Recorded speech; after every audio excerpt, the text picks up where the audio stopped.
Trump meets Zelensky in Florida. More than 3 hours of talks at Mar-a-Lago. No major breakthrough, but Trump says we may be very close to peace, or the war could go on for a very long time. Today, we break down what really happened inside this meeting and why the final 10% of the peace plan remains the most difficult part. Stay with me. Zelensky left missile-struck Kyiv and flew to Trump's residence at Mar-a-Lago, hoping to secure Trump's support for a revised 20-point peace plan. After the meeting, both sides delivered the same message. The process is complicated. It will take more time. Trump emphasized, this is not a one-day deal.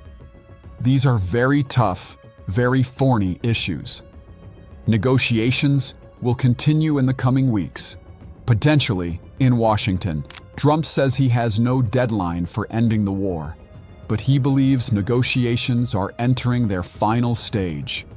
In a few weeks, we'll know one way or another. At the same time, he issued a stark warning.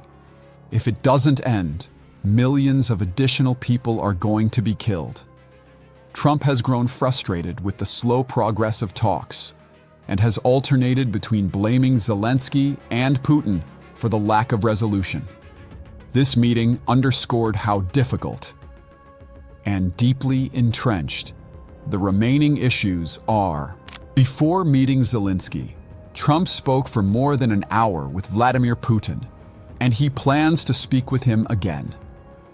This pattern has worried many of Ukraine's supporters. First, Trump hears Putin's position. Then, Zelensky enters the room, and the tone of negotiations shifts. That happened before. This time, however, the meeting remained constructive.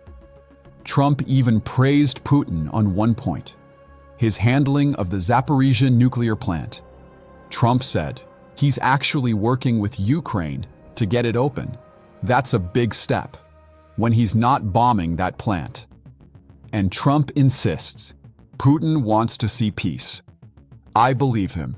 Heading into the meeting, Zelensky said that 90% of the peace plan had already been agreed. Afterward, the same figure. But the last 10% remains the most difficult to resolve. The core sticking points are the future of the Zaporizhzhia nuclear plant, land concessions, and the fate of the Donbas region. Trump suggested that perhaps concessions are easier to make now than after future offensives. Some of that land is already taken, and more may be taken in the coming months. Are you better off making a deal now?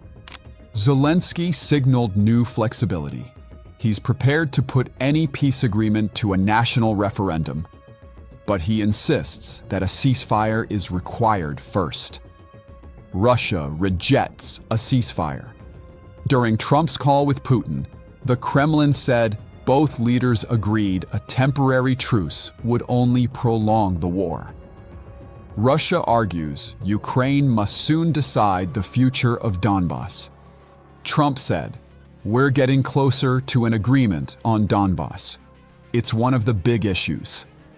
So where does this leave the negotiations? Peace appears closer than in previous rounds. But the final decisions are the hardest ones on the table. In the coming weeks, we will learn whether this war moves toward resolution or continues indefinitely. If you want deeper geopolitical breakdowns like this, subscribe and stay with us.